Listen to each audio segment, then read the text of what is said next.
തിരുവനന്തപുരത്ത് ബസ്സിടിച്ച് കോട്ടോൽ സ്വദേശിയായ കളരി ഗുരുക്കൾ മരിച്ചു. കോട്ടോൽ കുട്ടംകുളങ്ങര ഹൌസിൽ ചന്ദ്രന്റെ മകൻ 42 വയസ്സുള്ള വിനീഷാണ് മരിച്ചത്. അപകടത്തിൽ ഗുരുതരമായി പരിക്കേറ്റ വിനീഷിനെ ആശുപത്രിയിൽ എത്തിച്ചെങ്കിലും രക്ഷിക്കാനായില്ല.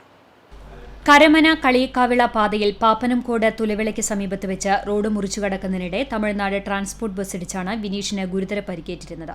VKM കളരിയിൽ ഗുരുവായ വിനീഷിനെ അവിടെ വെച്ച് രക്തസമ്മർദ്ദം കൂടിയതിനെ തുടർന്ന് ശനിയാഴ്ച മെഡിക്കൽ കോളേജ് ആശുപത്രിയിൽ പ്രവേശിപ്പിച്ചിരുന്നു. ചികിത്സയിലിരിക്കെയാണ് അന്ത്യം. സംസ്ഥാന കളരിപ്പയറ്റ് ചാമ്പ്യൻഷിപ്പിൽ 3 തവണ വ്യക്തിഗത ചാമ്പ്യനായിട്ടുള്ള വിനീഷ് വിദേശികളടക്കം നിരവധി പേർക്ക് കളരിപ്പയറ്റ് അഭ്യസിപ്പിച്ചിട്ടുണ്ട്. വക്കത്തെ കളരിയിൽ നടത്തിയിരുന്ന ഉഴിച്ചിലും മർമ്മചികിത്സയും പ്രശസ്തമാണ്. പഴഞ്ഞി VKM കളരിയിലെ വിനോദ് കുമാർ ഗുരുക്കളുടെ ശിക്ഷണത്തിലാണ് കളരിമുറകൾ അഭ്യസിച്ചത്. പിന്നീട് തിരുവനന്തപുരത്ത് സ്ഥാപിച്ച കളരികളിലെ പ്രധാന പരിശീലകനായി.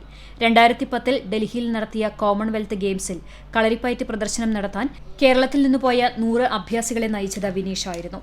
2022 ഹരിയാനയിലെ പഞ്ച്കുളയിൽ നടത്തിയ ഖേലോ ഇന്ത്യ യൂത്ത് ഗെയിംസിന്റെ ഉദ്ഘാടന ചടങ്ങിൽ കളരിപ്പയറ്റ് പ്രദർശനം കാഴ്ചവെച്ച കേരള സംഘത്തിന്റെ നെടുംതൂണും വിനീഷായിരുന്നു. ഇംഗ്ലണ്ട്, കാനഡ, സ്വീഡൻ, ശ്രീലങ്ക തുടങ്ങി നിരവധി വിദേശ രാജ്യങ്ങളിൽ പ്രദർശനവും പരിശീലനവും നടത്തിയിട്ടുണ്ട്. മൃതദേഹം തിരുവനന്തപുരത്തെ കളരിയിൽ പൊതുദർശനത്തിന് വെച്ച ശേഷം കോട്ടൂലിലുള്ള വീട്ടിൽ കൊണ്ടുവന്ന് സംസ്കാരം നടത്തി.